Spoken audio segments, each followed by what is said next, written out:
교수님, 이번에는 제가 일본과 관련해서 저희 사회에서 곧잘 말하는 그런 통념에 대해서 질문드리고 싶어요. 이제 사람들이 흔히 이웃나라는 절대로 친해질 수가 없다. 원래 이웃나라는 영원한 숙적이다. 그러면서 뭐 예를 들어서 영국과 프랑스의 개와 고양이 같은 관계를 들기도 하잖아요. 저희에게 그렇게 면에 있으면서 늘 투쟁이라 할까요? 그런 갈등이 있었던 나라가 바로 일본인데 저희의 그 역사적인 지리적인 상황에서 필연적으로 일본인들과 이렇게 계속 싸울 수밖에 없는 건가요? 아니면 이웃나라임에도 불구하고 이제 오히려 이웃나라이기 때문에 잠재적인 협력 관계나 교류가 저희가 정말 생각하는 대로 이상적으로 이루어질 수 있기는 한 건가요? 제가 거의 몇십 년째 이렇게 싸우는 걸로 알고 있으니까 그런 근본적인 의문이 생깁니다. 우선 전제 첫 번째, 그러니까 이웃나라는 숙적이 될 수밖에 없다는 논리는 정치학에서는 얘기거든요. 그러니까 우리나라 중국에서 물론 원교 군공이라는 것이 있어요. 먼 곳과 친하고 가까운 곳은 공격한다. 그리고 서양 세계에서는 디바이드 앤 룰이라고 해서 분할 통치라는 것도 있고, 기본적으로 정치학에서는 그러는데 그건 국가 간의 문제고, 그리고 특별한 상황에 관한 문제지만 평소에는 가장 밀접하게 연결되어야 되는 곳이 바로 이웃나라죠. 이웃지역이죠. 이를테면 똑같이 예전엔 시족사회라고 얘기를 하고 있고요.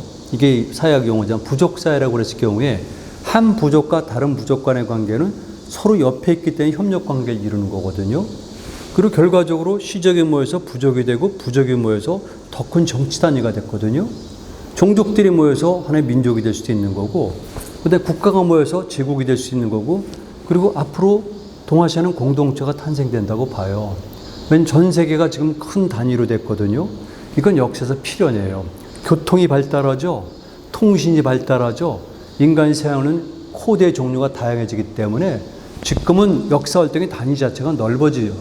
유럽도 1947년 이후부터 시작해가지고 지금은 EU가 비록 만족할 만하지 못하지만은 일단 지금 그렇죠. EU가 그렉시트부터 시작해가지고 브렉시트도 있고 지금 이제 이탈리아도 마찬가지겠지만, 그러나 기본적으로 큰 단위가 됐고 미국도 큰 단위가 돼서 1860년대에 와서 비로소 미국은 대륙을 차지했고, 흔히 말하는 알래스카라든가 그리고 하와이죠. 하와이는 그 이후 30년이 지나거든요.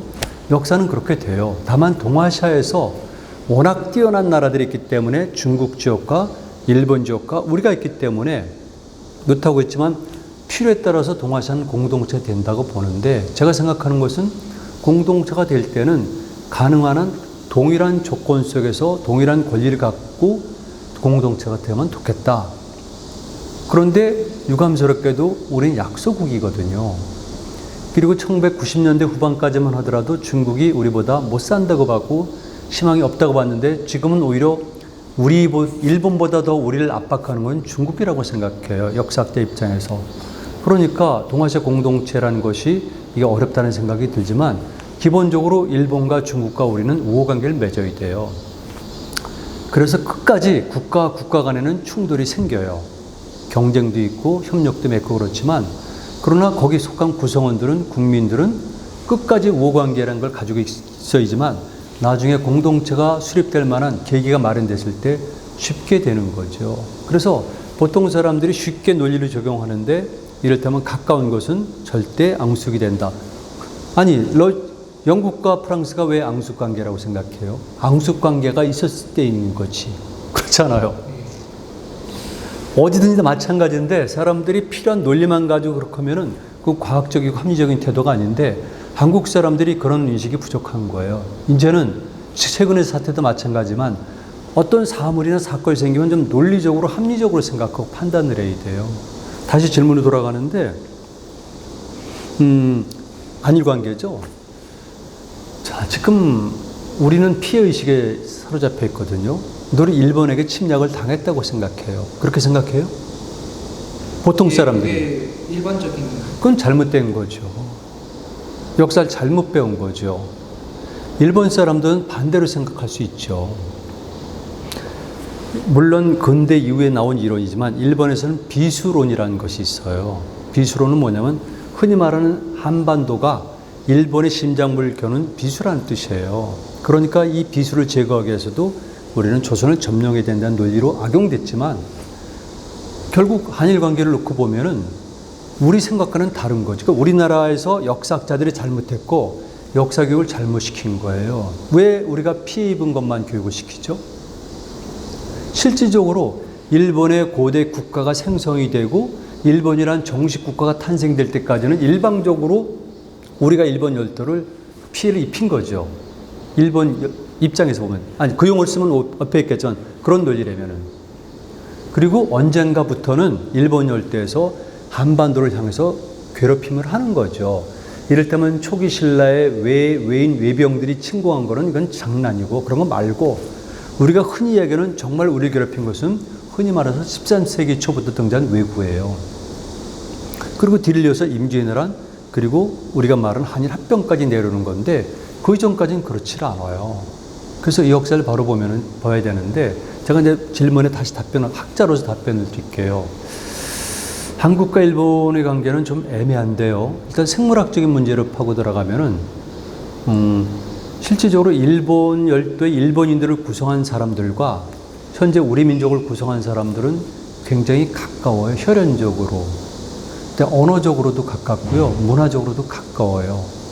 그러니까 이거는 굉장히 중요하거든요. 이런 것들은 우리 두 사람들이 두 민족이 만났을 때 좋게 작용할 수도 있지만은 반대로 작용할 수가 있는 거죠. 이를테면은 형제 간에도 사이가 나빠지게 되면 이건 굉장히 원수가 될 수도 있거든요. 똑같은 논리예요. 우리가 알아야 될 것은 생물학적으로 우리와 일본 열도에 살던 주민들은 매우 가깝다. 7,000년 정도부터 교류가 있었고요. BC 3세기를 전후해서는 조직적으로 건너가요. 이 땅에서 일본 열도 여러 곳으로. 그리고 우리나라 한반도 중부 이남에도 이제 국가들이 좀 강력해지잖아요. 예를 들게 되면 고구려는 그렇다 치더라도 백제, 가야, 신라가 있죠. 이 사람들이 만약에 국가적 팽창을 한다면은 경제력을 부각시킨다면은 그들이 할 일은 무엇이죠? 당연히 해외로 진출해야죠. 한 국가가 강성하고자 한다면 해외로 진출해야 되잖아요. 가서 영토를 획득하든가 식민지를 만들든가 아니면 무역을 활성화시킨다든가 이렇게 당연한 것 아니겠어요? 그러니까 그런 의미에서 볼 때 야요이 시대부터도 본격적으로 건너갔지만 적어도 AD 2, 3세기경 가게 되면은 가야계, 신라계 그리고 마지막에 백제계가 고구려는 따로 움직이지만 본격적으로 일본 열도에 가서 일본에 있는 먼저 건너간 사람들과 협력 관계를 맺거나 아니면 정복하거나 이런 과정 속에서 거기에 국가들이 만들어지게 되는 거죠. 일본은 통일된 국가가 아니에요. 제가 이제 보면 명치 위에 비로소 통일 국가가 된 거지 통일 국가 아니에요.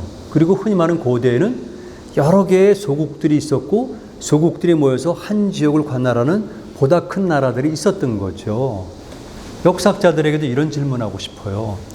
우리가 흔히 말하는 한반도와 대륙에는 고구려, 백제, 신라, 가야가 있었는데 부여도 있었지만 일본 열도에는 그러면 처음부터 통일된 국가가 있었다는 얘기입니까?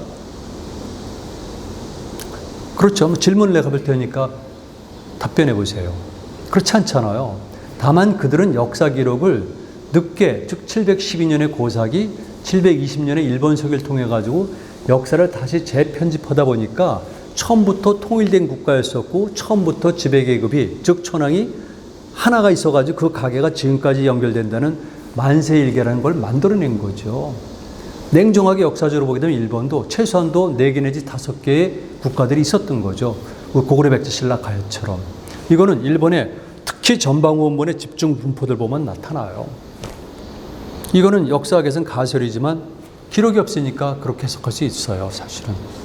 그런 과정 속에서 일본과 우리 지역에 있는 나라의 사람들과 일본 열도인 사람들은 관계가 미묘해지는 거죠. 처음에는 저는 이렇게 생각해요. 조금 전에 협력이라고 얘기했었잖아요. 당연히 협력 관계죠. 저는 모자 관계라고 봐요. 모자. 한반도에 있는 정치 세력들, 국가들은 어머니가 되고요. 그 다음에 일본 열도에 있는 소국 내지는 국가들은 자가 되는 거죠. 모자 관계. 즉 유럽 대륙과 아메리카랑 같은 관계 될 수 있어요. 아니면 에스파니아, 포르투갈과 남미와 연관이 될 수가 있어요. 모자 관계가 돼서 움직이다 보니까 그들은 종속되거나 협력 관계를 맺을 수밖에 없어요. 왜? 뿌리였잖아요. 우리 뿌리. 일본 열도에 있는 사람들에게는 한반도에 있는 사람들이 뿌리잖아요. 그리고 그들로부터 온갖 걸 도움을 받지 않으면 어떻게 살아갈 수가 있어요? 이를테면 기술력. 그죠? 네.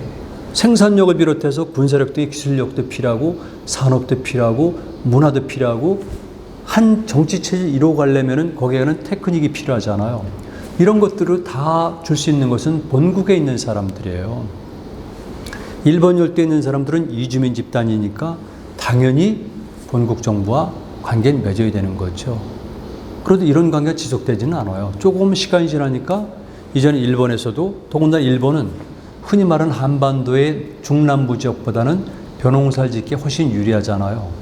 그럼 당시 가장 중요한 것은 농업이고 벼농사이기 때문에 일본의 경제력은 급팽창했다고 봐요. 그건 여러 가지 면에서 증명이 돼요. 그러니까 이제는 그 지역에서 발전된 각각의 정치 집단들은 아니면 국가들은 어떤 과정을 갖겠어요? 당연히 본국 정부에 관해서는 경쟁의식도 생기고 때는 그들로부터 독립하려고 하는 움직임이 있을 거 아니겠어요? 그렇죠.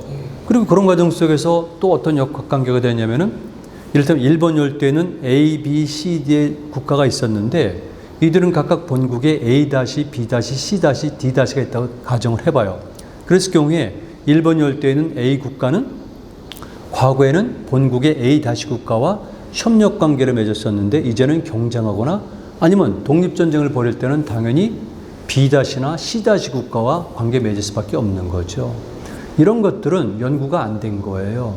연구가 안 됐지만은 기본적으로 당시 동아시아 그리고 우리 지역과 일본 열도 지역에서의 모든 정책 상황 그리고 거기서 발견된 유적과 유물을 고려하면은 당연히 상정될 수가 있는 거죠. 이런 논리가 특별한 건 아니라고 봐요. 그래서 북한의 김석형 선생 같은 경우는 일본 열도의 삼한 분국설 조희성 씨가 그 뒤를 이어서 똑같은 이론을 발전시켰는데 일본 열도에는 삼한의 분국이 있었다는 거죠. 저는 분국이라는 용어 쓰지 않지만 큰 맥락은 같아요. 우리도 물론 그렇게 주장한 분들이 계시지만 흔히 말하는 역사학계에서는 그런 주장은 안 했고요. 그런 주장을 하면 비과학적일 뿐만 아니라 굉장히 부정적 평가를 내렸어요. 심지어는 제 기억에는 2000년대 초반까지만 하더라도 일본 속에 한국 문화가 많이 분포되어 있고 일본 문화에 한국의 고대 문화에 영향을 주었다는 사실을 우리나라 역사학계가 인정하지 않았었어요. 이거는 지금 이 프로그램을 보는 어떤 역사학자가 저한테 반박해도 소용이 없어요. 그건 너무나 분명한 사실이니까. 그러니까 결국은 우리와 일본의 관계를 보면은 때로는 협력과 종속의 관계였지만 또 때로는 말 그대로 경제가 독립의 관계가 되기 때문에 늘 왔다 갔다 해요. 그런데 유감스럽게도 우리가 잘못한 거죠. 13세기 이후에 특히 14세기에 들어오면서부터 고려는 쇠락의 길로 빠져들어요. 일본은 발전하는 겁니다. 그리고 일본 내에 특별한 상황이 있었던 거 아시죠? 일본 내 막부 시대의 어떤 분열상 등등. 그러다 보니까 이른바 왜구가 등장하는데 왜구는 단순한 도적의 무리가 아니라 말 그대로 군사력과 정치력을 가지고 있는 특정한 목적을 가지고 있는 집단들이에요.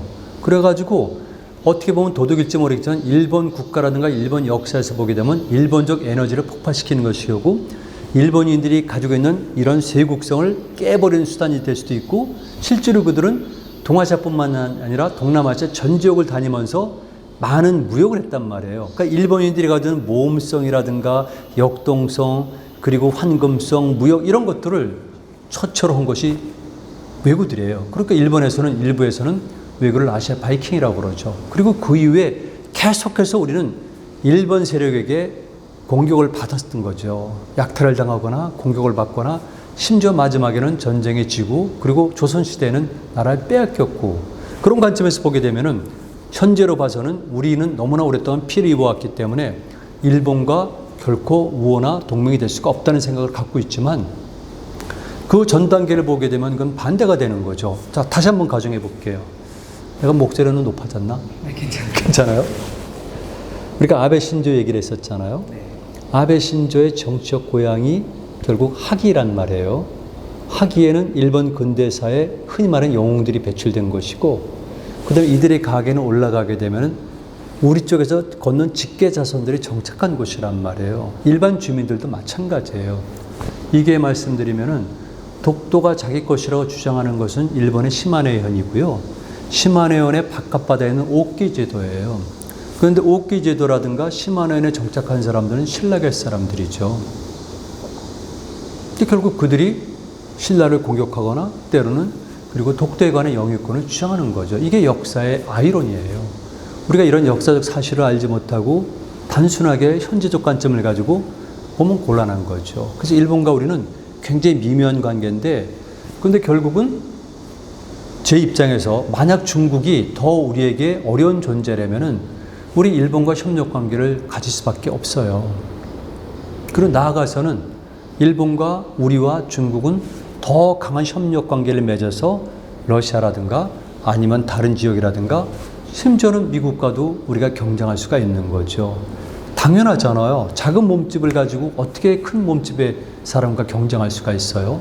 그러니까 지금 우리가 앞으로 동아시아는 가능하면 합치는 것이 좋죠. 아니, 지금 보게 되면 그렇지 않아요. 전 세계에서 가장 강력한 군사비 지출과 가장 강력한 군사력을 가지고 있고, 그 다음에 경제력도 가장 강할 뿐만 아니라 영내 간의 무역량도 가장 높고, 그 다음에 미국과의 교역량도 가장 많은 곳이 여기고, 그렇죠. 그리고 달러 외환 보유고도 가장 많아요. 미국을 다 제치고 미국 다음에는 과거에는 일본이, 지금은 중국이 뒤를 이어가고 있잖아요. 그런 거 보면은 동아시아 쪽은 굉장히 강력하고 가능성이 많은 지역이니까 앞으로 추후에 동아시아인들의 장래를 위해서라면은 국가 간의 이익이 충돌될 때는 어쩔 수 없지만, 그러나 일반 국민들의 입장에서는 서로 상대방을 이해하고 언젠가는 하나가 될 날을 대비해서 뭔가 노력하는 자세가 필요하죠. 그리고 우리 오해가 많아요. 일본이 우리를 오해했다고 주장하잖아요. 우리도 일본에 관해서 오해하는 게 많습니다. 일본 사람들의 성격도 생활 방식도, 그리고 그 다음에 또 한 가지는 정치적인 문제도 일본 사람들이 보는 것과 우리가 보는 거는 달라요. 그러니까 양쪽 사람들이 같이 문제의 본질을 알고 사실을 직시하는 것이 중요하지, 이거 단절한 채로 양쪽 정보가 주장하는 것만 그대로 들어가면서 행동하면은 그건 미래가 없는 것이죠. 그리고 인간이 왜 그래야지만 되죠? 우리가 정부의 도구입니까? 국가의 도구입니까? 왜 정부에서 발표하는 그대로 모든 걸 따라가야만 되는 거죠? 이거는 제가 현재 한국 정부를 말하는 것이 아니라 일본 정부도 중국 정부도 똑같다는 거예요. 그래서 국가 정부는 필요하지만 그렇다고 해서 우리가 맹목적으로 수용할 필요는 없다는 것이죠. 어려운 문제예요. 네. 교수님, 역사 얘기로 돌아가서 네. 그 당시에 한국과 일본을 어느 시대요? 고대 시대에 고대. 개척을 했을 때 모자 관계로 네. 상정한다고 하셨잖아요. 네. 거기서 궁금한 게, 저희가 아는, 그러니까 많은 사람들이 오해하고 있는 건가요? 오해하고 있는 거와 별개로 실제로 그 당시에는 한국은 한국이다, 일본은 일본이다 하는 그런 철저한 구분이 없었잖아요. 그리고 그 모자 관계로서는 어느 정도의 그 우열이 네. 있을 수가 있는 우열. 지역이고요. 그러면 이런 관계는 언제 깨졌고, 그런 깨졌던 계기가 있으면 계기? 네. 그리고 이제 한국과 일본이 어떤 실질적으로도 구분이 되겠지만 관념적으로 분리가 되는 역사적인 시점이 있을까요? 분리 시점. 그렇죠. 네, 그래서 이제 첫 번째 질문이 이웃 모자 국가였기 관계? 때문에, 이웃과 국가가 어떠느냐였기 때문에 그 한국과 일본, 지금 후대의 표현이겠지만 알았어요. 네, 한국과 잠깐 일본, 잊어버렸었는데. 네, 한국과 일본이 그 분리된 알았어요. 일본, 현재 한국과 일본의 관계는 현재적 관점으로 봐서는 안 돼요. 적어도 고대에 관한 한.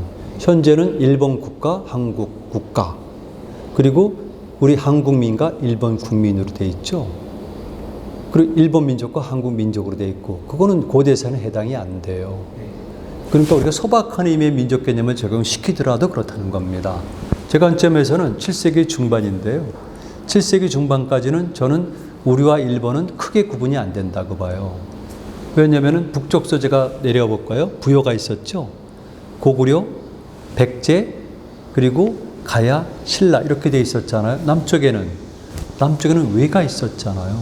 그때는 일본국이 아니라 외였었거든요. 그리고 후대에 가면 조금 가면 외국이라는 표현도 쓰는데 기본적으로 외예요. 외.